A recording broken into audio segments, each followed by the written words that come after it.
আজকে আমার লাঞ্চটা দেখে নাও। এই যে হাঁসুদের খুদের থেকে খুদ নিয়ে নিয়েছি, খুদের ভাত এই যে, ঠিক আছে। সঙ্গে এই যে আলু, বরের মাছের ঝোল করা আছে, সে মাছের ঝোল দিয়ে ভাত খাবে, তার মাছের ঝোল করাই রয়েছে। তার একটু ছোট্ট করে অল্প করে একটু আলু দিয়ে গেলাম, একটু দিয়ে ডালে রেগে যাবে আবার।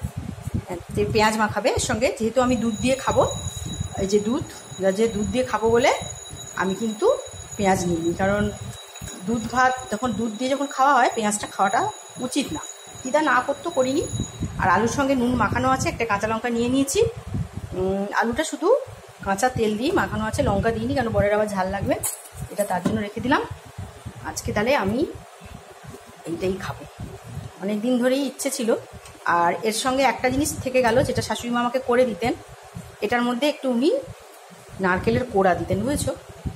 আর সঙ্গে একটু বড়ি ভাজা, ভালো করে বড়ি ভাজা থাকতো।